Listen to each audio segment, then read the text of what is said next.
In today's episode, we'll be taking a deeper look into the mind of Ryan Alexander Duke, the man charged with Tara Grinstead's murder. By now, we've talked to several of Ryan's friends, who have enlightened us on his behavior over the years. But we still haven't been able to find a solid motive for Tara's murder. A few episodes back, we discovered a Facebook message that Ryan Duke had sent to another former teacher of his that seemed very peculiar. And we also learned that shortly after Tara's disappearance, Ryan told one of his friends that he had been having night terrors and couldn't sleep. Today I'll be speaking with Doug Miller again, the forensic psychologist we had on a few weeks ago.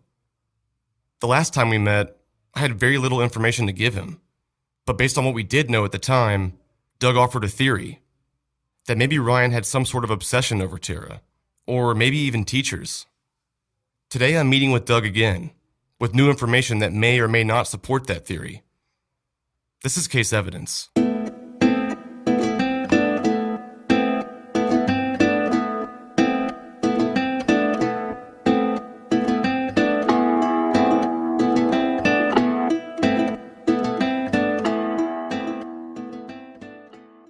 Did you know that getting quality sleep is as important to a healthy lifestyle as a balanced diet and regular exercise? If you're not sleeping your best, it's probably time to replace your mattress. Sleep has always been important to me, and because of my busy schedule, I have to get my 8 hours in. But with Sleep Number, I have no problem doing that. I love my Sleep Number bed because it's just comfortable. My Sleep Number setting is 35, and my wife, who sleeps right next to me, can have her own setting. Each person is different. It lets you choose your ideal comfort on each side of the bed, so it's perfect for couples. And with Sleep IQ technology inside, it can track your sleep and give you personal insights. Sleep Number has been ranked highest in customer satisfaction with mattresses by J.D. Power for 2 years in a row. Come in now and save on clearance beds and bedding. And right now you can save $500 to $1,000 on select beds, plus up to 40% off on clearance pillows. You'll only find Sleep Number at any of the 550 Sleep Number stores nationwide. To find the one nearest you, go to sleepnumber.com and be sure to tell them Up and Vanish sent you. To recap everything, Ryan Duke had sent one of his former teachers a Facebook message on April 27th, 2015 at 6:22 a.m. that said this: "How are you? Just an older, wiser fool seeing how you were doing. Gotta admit, thought you were sexy. Things aren't great for me, but it's okay. Life is the singularity we all share. If this is the last we speak, I want you to know you're a wonderful teacher and a kind person. Thank you for allowing my stubborn self to learn. I wish you the best." I shared this message with the forensic psychologist, Doug Miller, to get his thoughts on it. Ironic, right? Yeah, potentially meaningful. Is this something that the prosecution would use to prove their point? If their narrative was he had an obsession or something like that with her? You know, you could say it's one data point that supports that position. It may be enough to raise that story for a jury. Now, I imagine that more will come out if that's what actually happened. It was just an idea that we kind of tossed around that maybe he thought there was a relationship there, and it could have been an innocent sort of thing, but he took it too far and they weren't on the same level when it came to what was going on there. But 10 years later, let's just say if Ryan Duke did kill Tara, what does that make you think? Seeing that 10 years later? It's consistent with him potentially having a crush that was maintained and him acting out from an emotional place. This is 10 years later, but the crime occurred when he was 20, He was about 21? 21. Yeah, it's a guy who seems to hold on to things. This line, if this is the last we speak, I want you to know you're a wonderful teacher and kind person. Whether that was something bad's about to happen or if she didn't respond in return. Look at the time. Oh, in the morning. So 6:33. So it's either he woke up early. Was up all night? Up all night, yeah. Yeah, to me, this is a guy reaching out for the potential of a relationship. He's threw in there, gotta admit, thought you were sexy, huh? Mm-hmm. I mean, that's a come on. And it seems like he's reaching out and has some feelings for her. And this was a high school teacher? Yes. Yeah, that's a long time afterwards. So it does fit that story that he may have held on to some hopes about being intimate or having a relationship with Tara. Because you're used to sort of sympathizing with some of these people or empathizing with them, it makes sense. I mean, if you do something professionally and you deal with these people, you sort of learn to understand on a different level. Doesn't mean that you agree with what they've done or that you think it was right, but you can sort of see where something may have gone wrong to make them who they are or something. Yeah, basically the jury and people in general want to understand what's happened, including from a psychological standpoint. And usually that comes together in a case, and you can tell the story that really seems truthful, that actually captures what actually happened. Once that happens, if you're a compassionate person, then you're going to have some understanding and even some relationship to say, well, I could see how that would happen. Whether you still feel that it was heinous and horrible, or you may have some sympathy, just depends on, I think. It goes back to the mitigation on the defense side versus the aggravation on the prosecutor's side. Definitely the two possibilities, two interpretations. You've gone to an interesting level of depth in terms of psychologically. Now, for that to be supported, in other words, the notion that there was an obsession, now that could be painted in two different ways too. You're thinking like a psychologist and you're making a hypothesis that there would have to be more information for it to be convincing. Like you said, this is one data point. So now you have that piece of information, you might want to start looking at that. That said, the prosecution could use it. This is a man who's prone to obsessive ideas that, when intoxicated or otherwise, turns into some very negative behavior. And I think that whether it works for either side depends on how it's presented and what more of the details of the facts and the evaluation of Ryan himself reveals. Right. To me, it just seemed extremely ironic, and the fact that he's been charged with the murder of a former teacher, and we find a very peculiar Facebook message to another former teacher basically saying he's got a crush on her. Yeah, it's like you see 2 points in a story, but it's like near the beginning and sort of near the end, what's going to fill in? What is the actual connection? Is there one? But that's something that I would hold on to if I was evaluating him and want to understand more. And one thing I've definitely found from talking to people who knew Ryan is that the Ryan today is not the Ryan who he was 10, 12 years ago by a long shot. He is completely different. He has changed a lot over a decade. Can you say more about how? Well, first just looking at him, he looks really unhealthy. He's had drinking problems, I've been told, over the years. And his friends just kind of described him as slowly kind of turning miserable. Yeah, and I've seen both pictures, and I absolutely agree with you. And so, everyone could come up with maybe 1,000 explanations of how that might happen. And he had some substance abuse issues maybe prior to the murder. So that may not be an introduction of anything new, but he may have gone down this path. Now, plugging it into this narrative, assuming that he did commit the murder, that this deterioration in him, mentally, emotionally, spiritually, occurred due to the impact of him having committed this murder. We don't get the feeling that this is a guy who's just a cold-blooded killer that murders someone then goes on with his life. I don't think that's what's being told here. This isn't sort of psychopathic, just cold-hearted person. This is kind of a regular, quiet guy. And so it does still, it fits that narrative. And I think that's what you're kind of hitting on here. And remorse isn't really supposed to be something that's too heavily considered, but the defense will, if that's the story that emerges, that this really greatly impacted this guy, that he was a victim to his own emotionality and his own mental weakness, and this was a crime of passion. If it turns out like that, but it affected him greatly and really wounded him on a deep level that affected the rest of his life in a very negative way because he felt so bad about it. Yeah, I think regardless of what it does to him or for him in the courtroom, the general public likes to know, does he feel bad about it? Is he remorseful? Yeah, and the general public's going to be on the jury. And those are the Right. ones that you're telling the story to.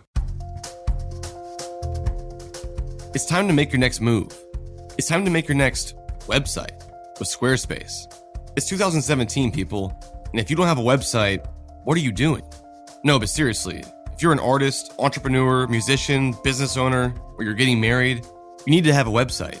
I've been using Squarespace since like 2006, and that's because they're the absolute best all-in-one platform for making websites. Squarespace has award-winning templates, which makes for a beautiful way to present all your ideas online. And they also have award-winning 24/7 customer service. Squarespace is flexible for any kind of website. When my wife and I got married, we made a website on Squarespace. And instead of dealing with 200 plus RSVPs in the mail, everyone RSVP'd on the website. And we had all their email addresses and contact information to send them the details. And right now they have an offer for Up and Vanished listeners. Use the promo code UP and get 10% off your purchase of a website or domain at squarespace.com. That's squarespace.com, promo code UP. Shortly after Tara was murdered, Ryan Duke confided in one of his friends that he was having night terrors and he couldn't sleep. And it actually got so bad that he had to check himself into a facility. I wanted to get your take on what causes night terrors, what exactly he may have been talking about, and if there could have been any relation to what happened to Tara and how he was feeling about it. Yeah, and again, there can be lots of causes to night terrors. Sure. Anything from, eating pickles before bed to being traumatized. So what is a night terror? It's really an extreme nightmare. It's something where you are having a tremendous fear response, usually to the point where you wake up because your adrenaline's going, your heart's racing, you're sweating. I mean, you're like in a terrifying situation in your dream, and you wake up terrified. Usually people wake up. No, sometimes you don't wake up, but that's kind of a general description of a night terror. Kids have them for sort of unexplainable reasons. Right. They can be mysterious. They can be associated with physical illness, like a fever. So lots of things can cause them. So one of my areas of expertise is post-traumatic stress disorder. Mm-hmm. And one of the ways I assess severity of trauma symptoms of post-traumatic stress disorder is recurrent nightmares that are related to the trauma. So the night terrors are one thing. The question is, what's the content? Exactly. And because, I've worked with people that have night terrors and PTSD, but maybe the night terrors don't seem related to the trauma. And then it's a question of whether they actually are or not. And so that begins to be one of the questions in this case. Now, grief and bereavement can often look a lot like trauma. So when we have a major loss or we have a lot of guilt about something we've done, that can look a lot like trauma as well. And you can have night terrors about that. And you can have intrusive thoughts. And there's a whole set of symptoms. Anyone can Google PTSD, post-traumatic stress disorder, and see what those are. But it gets more severe when night terrors are more frequent or even regular. And then if someone's having flashbacks where they're reliving the trauma, that's about the severest, symptom on that list. Yeah, he didn't explain to his friend exactly what he was thinking or if he was dreaming or having flashbacks of anything. He just said that he hasn't been able to sleep. He hadn't talked to him in a while, and he said, sorry, I've been having night terrors and not being able to sleep, so I had to go get checked out for a little while. That's why you haven't seen me for a little while. My first kind of gut reaction, and it would be something I'd want to consider and look at the data. This is a guy that had a huge secret. He murdered someone, and he's holding it secret. Yeah. So he's not telling people, but he might be having these symptoms, and so people then attribute it to other things. Who knows what happened? As we have this level of information, we are using conjecture. You're giving, you keep getting little pieces, and eventually we're going to have this story. Eventually have a very satisfying, and I think a sense that we have the truth is going to be there. So by wondering about the trauma, and the truth is in the details, and we know what else is in the details sometimes. Right. So as far as PTSD goes, are nightmares and night terrors, are they sort of symptoms of PTSD as well? I mean, how does it manifest itself? Very, very often. Yeah. Especially in the months and even years following the trauma, they're more common, but they can go on for a lifetime. And it's one of the first symptoms I ask about because, again, it nails kind of at least a moderate severity to the PTSD. Other things are avoiding the associated stimuli of the trauma. So he might have avoided her street. He might have avoided the pecan orchard. He may have stopped hanging out with his buddy. If he was traumatized, then being reminded of anything that reminds him of it creates a state of great anxiety and overwhelm. And it brings up the images, the memories, the feelings of the incident. And those become intolerable and overwhelming and a great strain on someone's resources. And a lot of people that do have trauma, anxiety is one of the characteristics of PTSD. They'll turn to drugs to self-medicate and reduce their anxiety. So while we're focused on this, in PTSD, people avoid associated stimuli. When they're exposed to it, they experience arousal like anxiety and panic, and they want to get away from it and escape all that. That's another set of symptoms in the PTSD. Nightmares, anxiety, as I already said, intrusive thoughts. So like you just be hanging out, maybe fishing, and a thought of it comes into your head and causes that type of disturbance and anxiety in you. So disturbing intrusive thoughts are another symptom. And this is where you get this kind of tortured image that might fit the actual photographs that you were describing of his deterioration over the 10 years. He was tormented and tortured by what had happened. Fashion should not have to cost you a fortune. With Le Tote, you can rinse your look and get new clothes every single day. You can get up to $700 worth of clothing for only $39 a month. My wife has always complained about shopping for clothes, but she loves new clothes. For the past month, she's been using Le Tote to upgrade her wardrobe. There's this really cool, awesome Levi's skirt, kind of old school, pretty trendy. I'm going to put it on. I think I could totally rock that. Yeah, and I could probably still wear it to work because it's like knee-length. It's way easier than shopping. I hate shopping. You hate shopping. We hate shopping, but we love new stuff, so this is the way to do that. Take my wife's word for it and go to letote.com. Just fill out your style profile and sign up to get a custom tote delivered right to your door. Then you can wear what you want and return everything in the mail when you're done. Then a few days later, you get a new box.